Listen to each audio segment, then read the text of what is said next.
Hello students, यदि आपको मेरे वीडियोस पसंद आ रहे हैं तो सब्सक्राइब बटन को प्रेस करके मेरे चैनल को सब्सक्राइब कर लें और बेल बटन को प्रेस कर दें ताकि मेरे नए वीडियोस के आने की सूचना आपको तुरंत मिल जाए।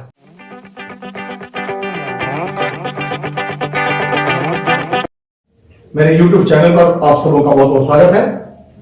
आज हम इनडायरेक्ट नरेशन के लिए लेक्चर 8 रखेंगे और इसमें हम लोग समझने की कोशिश करेंगे indirect narration of imperative sentences. Imperative sentences को हम लोग हिंदी में आदेशात्मक वाक्य कहते हैं, अर्थात ऊपरी तौर पर ये हमको बात समझ में आती है कि इस तरह के वाक्य में शायद केवल आदेश होते हैं, लेकिन ऐसा नहीं है। थोड़ी सी बात मैं समझा देता हूं, इसको ध्यान रखिएगा कि कोई भी इंपेरेटिव सेंटेंस में ऑर्डर हो सकता है। इस ऑर्डर के लिए एक और शब्द हम लोग इस्तेमाल कर सकते हैं, कमांड। तो ऑर्डर, कमांड, इसमें रिक्वेस्ट,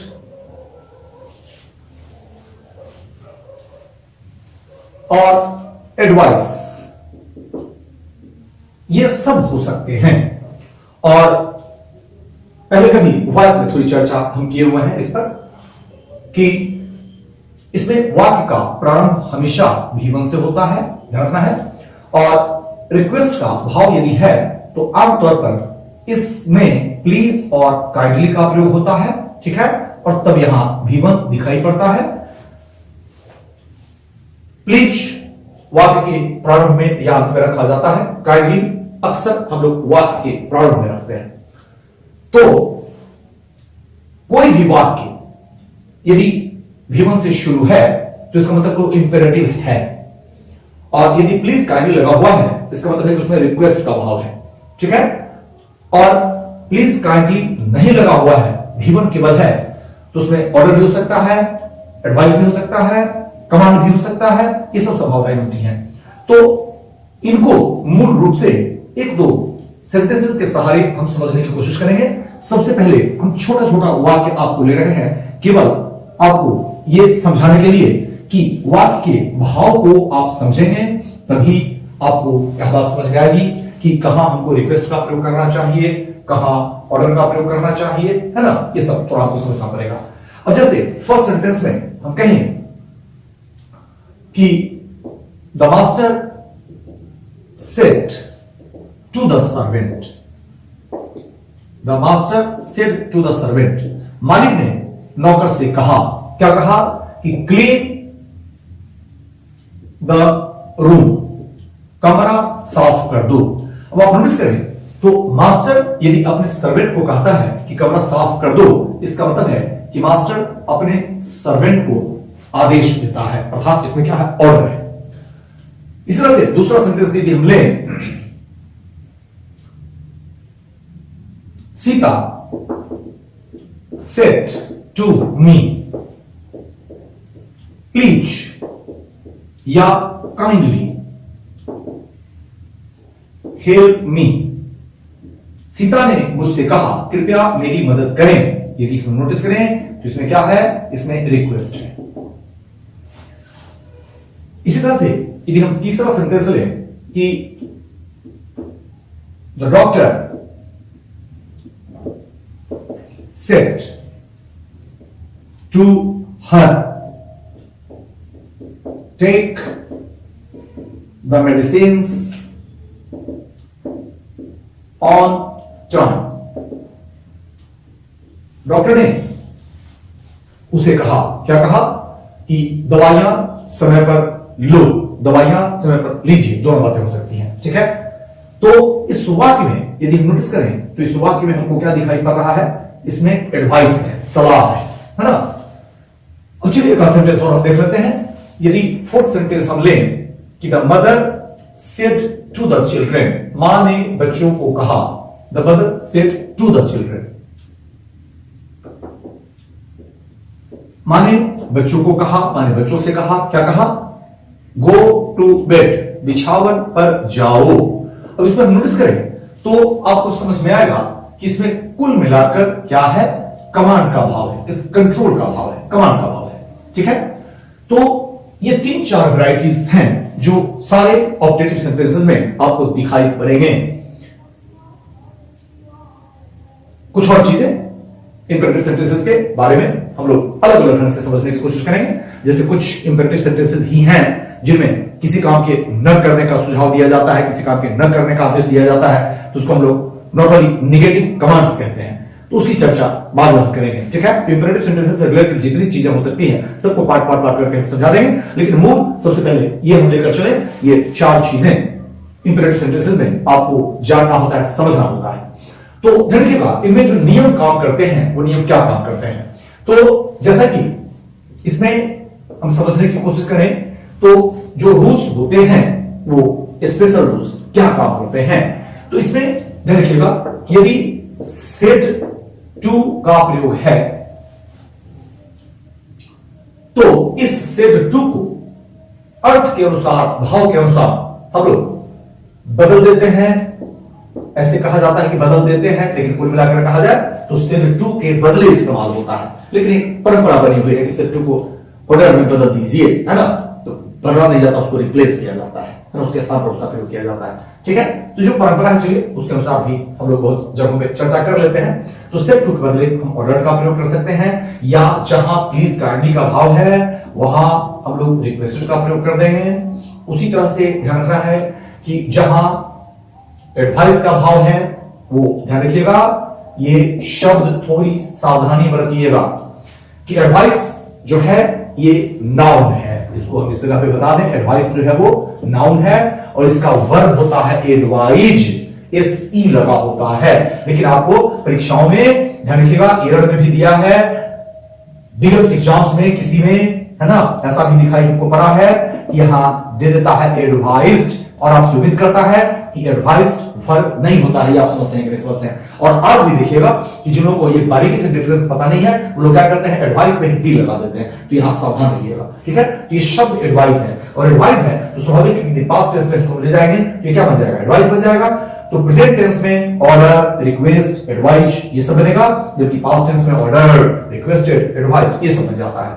और जहां देखिएगा कि कमांड का भाव होता है या कई जगहों पे हम लोग अप्रत्यक्ष रूप से किसी को कह तो देना चाहते हैं कुछ, वो ऑर्डर ही एक तरह से है, इंपेरेटिव सेंटेंस ही है, लेकिन उसमें डायरेक्ट आप किसी को ऑर्डर नहीं करते हैं, नहीं रिक्वेस्ट करते हैं, है ना। बहुत सारे वाक्यों में आपको लगेगा कि फॉर्मली हम किसी को कुछ कह देते हैं कि ऐसा करो, ऐसा करना चाहिए, एक तरह से इनडायरेक्ट उसमें सुझाव भी रहता है, ठीक है। तो एडवाइस के बदले ध्यान रखिएगा कि सेट टू को हम लोग आस्क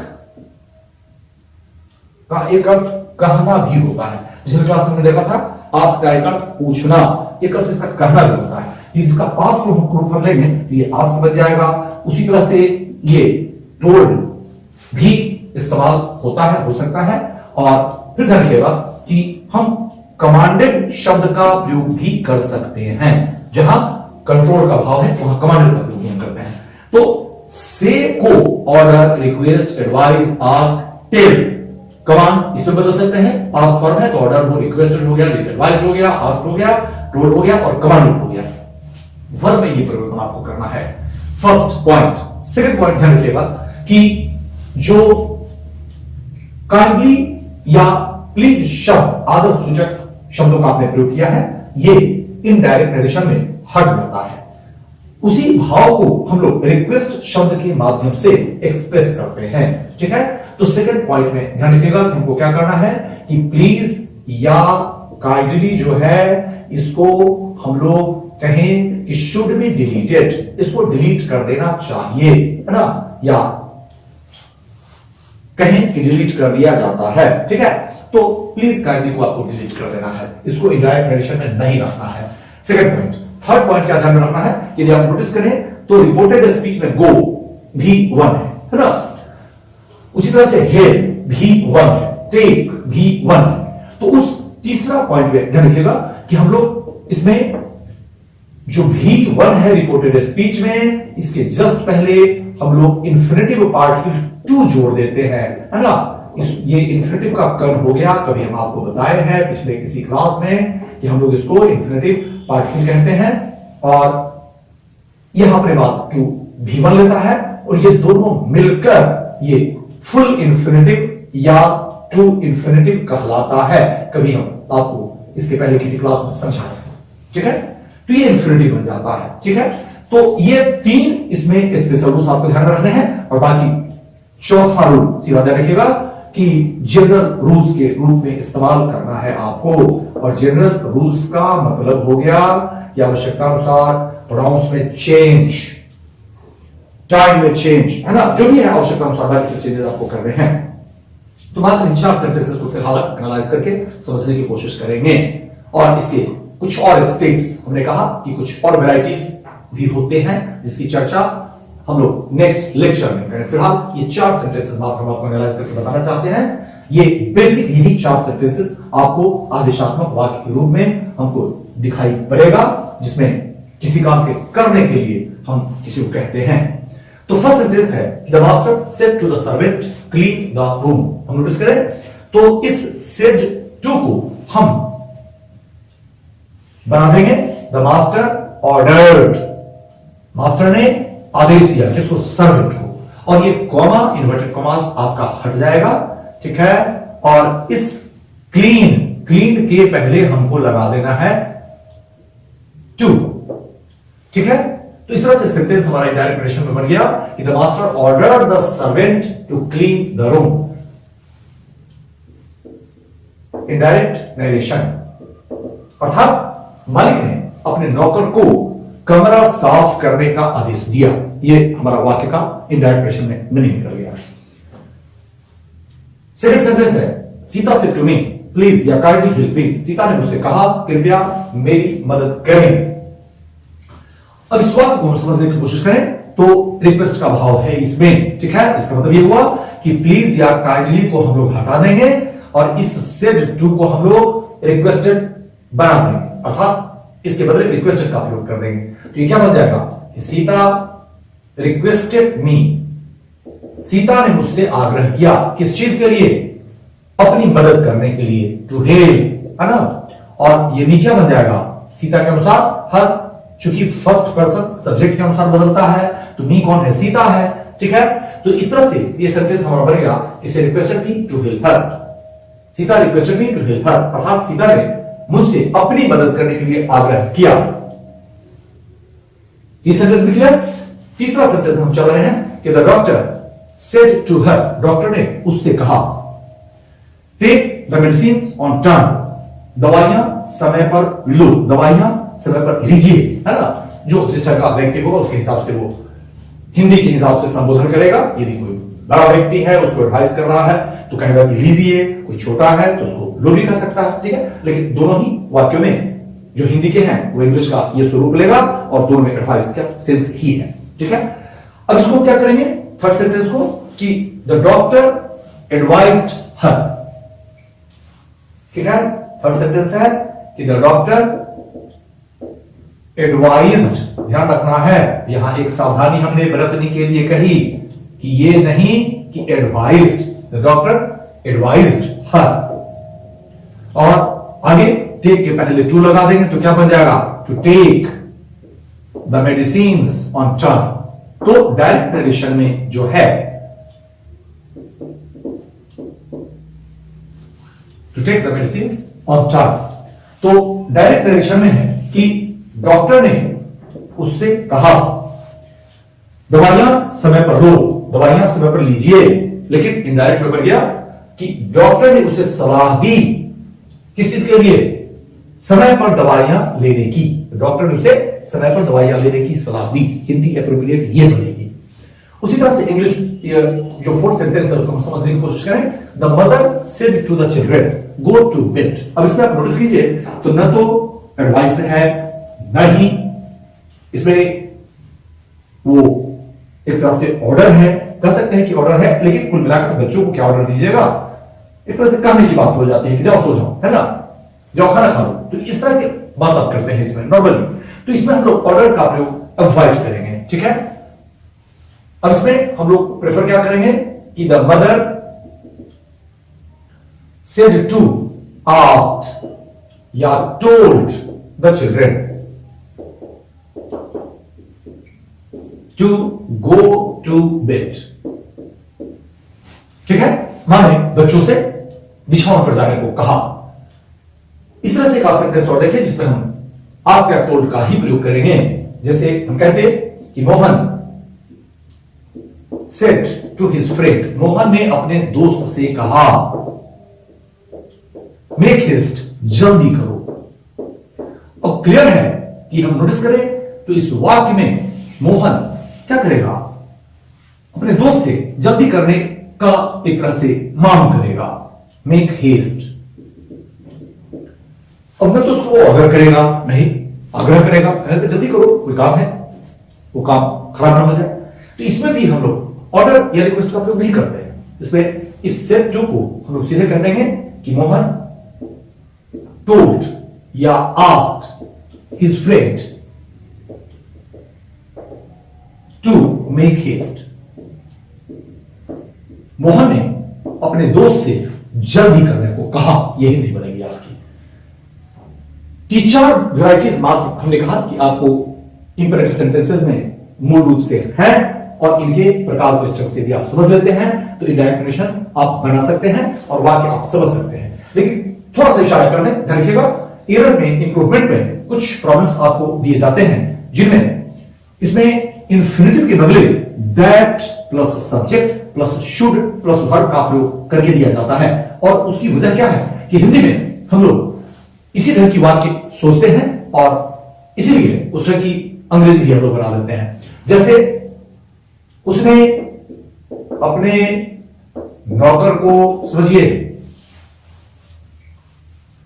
ये वैरायटी हम बता देते हैं जो एरर इंप्रूवमेंट में दिया जाता है। वो तो हुआ विकल्प चुनने वाला मल्टीपल चॉइस के लिए, लेकिन एरर इंप्रूवमेंट में क्या दिया जाता है, थोड़ा इशारा करूंगा आपको। जैसे हिंदी हम लोग कहते हैं कि उसने अपने नौकर को आदेश दिया कि वह कमरा साफ करे या कर दे, है ना, साफ करे या कर दे। अब ये हिंदी हम लोग लेते हैं और इसकी अंग्रेजी हम लोग क्या बना देते हैं, ध्यान रखिएगा, ये 100% इंडियन अंग्रेजी में एक्सेप्टेबल है। ठीक है, हम लोग सीधे इसको कर देते हैं कि ही ऑर्डर्ड हिज सर्वेंट, उसने अपने नौकर को आदेश दिया कि, इसकी के लिए क्या कर देते हैं दैट, और फिर यहां वह के लिए कर देते हैं ही, और आगे कर देते हैं should clean the car, clean the room, कमरा, है ना, क्लीन द रूम। तो ये अंग्रेजी 100% हम लोग यहां चलती है। इसी तरह से एक आध एग्जाम्पल डायरेक्ट हम ले लेते हैं, समझिए। ही रिक्वेस्टेड मी, उसने मुझसे आग्रह किया कि that I should help him, that I should help him, कि मैं उसकी मदद करूं। तो हमने कहा कि ये दोनों वाक्य पूरी तरह से आपके इंडियन इंग्लिश के वाक्य हैं और 100% लोग इसको इस्तेमाल करते हैं, इस तरह के वाक्य को इस्तेमाल करते हैं। ध्यान रखिएगा, आपको एग्जामिनेशन में यह यदि देता है कि एरर चुनिए, ठीक है, या कहा जाता है कि प्रूफ कीजिए, तो ध्यान रखिएगा कि ही ऑर्डर्ड हिज सर्वेंट, जैसे यहां तक एक खंड बना दिया, यहां जो है हमको दूसरा खंड बना दिया, उसी तरह से यहां मान लीजिए कि एक खंड बना दिया और यहां हमको दूसरा खंड बना दिया। ठीक है, तो आप ध्यान रखिएगा कि यह हिस्सा आपका ग्रामेटिकली एग्जामिनेशन के लिए गलत होगा। वैसे आप इंग्लिश लिखने पर अपने बोलने का इस्तेमाल कर लीजिए, कोई प्रॉब्लम नहीं है, बिल्कुल प्रॉब्लम नहीं है। ठीक है, लेकिन परीक्षा में यही चीजें दी जाती है तो आपसे उम्मीद करेगा कि ये बनावट एक्सेप्टेबल नहीं है। क्योंकि इसमें स्थिति क्या हो जाती है कि जो शब्द हम इस्तेमाल कर रहे हैं, ऑर्डर, रिक्वेस्ट, एडवाइस, ध्यान रखिएगा इनके बाद दैट क्लॉज नहीं चलता है। ये इंफिनिटिव का पार्ट है, ऑर्डर, रिक्वेस्ट, एडवाइज, है ना, या आस्क का प्रयोग हमने कहना के अर्थ में किया। उसी तरह से टोल्ड का प्रयोग भी यहां हमने किया, टोल्ड के साथ एक बनावट दैट का भी होता है, बस शब्द की असर्टिव सेंटेंस से हो। पिछले क्लास में समझाया हुआ, ही टोल्ड मी दैट, है ना, ही वुड गो देयर, उसने मुझसे कहा कि वह वहां जाएगा। लेकिन जब आदेशात्मक वाक्य है तो ऐसी स्थिति में ध्यान रखिएगा कि यहां हम टोल्ड को भी शामिल कर रहे हैं, खास के टोल्ड स्टेटमेंट में नहीं बल्कि इंपेरेटिव सेंटेंस में, ध्यान रखना है। तो इसमें स्थिति क्या हो जाएगी कि यहां हमेशा चलता है somebody और प्लस यहां इंफिनिटिव चलता है 2 + V1, ये बनावट आपको चलती है। लेकिन हम लोग क्या कर देते हैं कि that plus subject plus should लगा देते हैं, ठीक है। तो ये ग्रामेटिकली आपका गलत है। आपसे उम्मीद किया जाएगा कि ये he ordered his servant clean, that he should clean को आपको हटाना है और इसके बदले यहां इस्तेमाल कर देना है टू, अर्थात दैट ही शुड के बदले टू क्लीन द रूम। उसी तरह से इस सेंटेंस में आपको दैट आई शुड के बदले सीधे इस्तेमाल करना है टू, अर्थात सेंटेंस बनेगा he requested me to help him। ये सेंटेंस बनेगा he ordered his servant to clean the room, ठीक है। तो एक ये वैरायटी ध्यान रखिएगा जो डिटेक्शन ऑफ कॉमन एरर में भी देता है और इंप्रूवमेंट ऑफ द सेंटेंस में भी देता है, ठीक है। और ये मान लीजिए कि एक विकल्प मल्टीपल चॉइस में दे देता है टू के साथ और एक विकल्प देता है दैट के साथ, तो आपको पता होना चाहिए कि दैट वाला विकल्प हमारा नहीं बनेगा, तो आप मल्टीपल चॉइस में भी आप इसको करेक्ट निकाल लीजिएगा कि टू वाला सेंटेंस बनेगा या दैट वाला सेंटेंस बनेगा, ठीक है।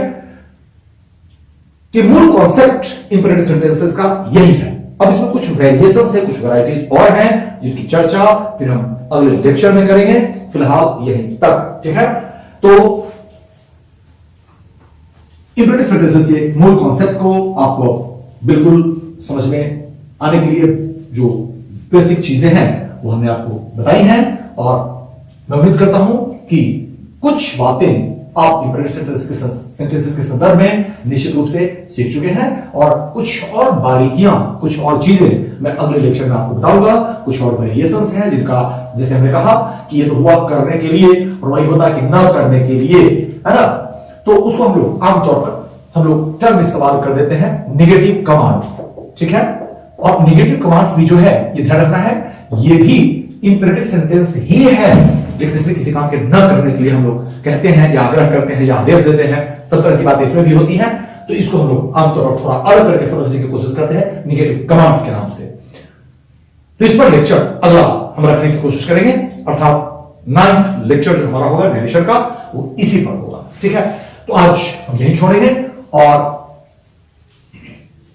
अंत में फिर आप लोगों से यही कहेंगे कि वीडियोस को अधिक से अधिक आप लोग लाइक करें, शेयर करें, सब्सक्राइब करें और अपने कमेंट्स भी लिखें और पूरा वीडियो अवश्य देखें, ठीक है। तभी समुचित लाभ हो पाएगा, अन्यथा 5 मिनट 4 मिनट देख लिया छोड़ दिया, ठीक है, कंप्लीट फायदा आपको नहीं होने जा रहा है, ठीक है। तो पूरा वीडियो आप देखें और कुछ लाभ आप लें तो निश्चित रूप से मुझे लगेगा कि जो मैं कोशिश कर रहा हूं आप लोग सीखते हैं तो मुझे अच्छा लगेगा। तो आज यहीं तक, बहुत बहुत थैंक्स।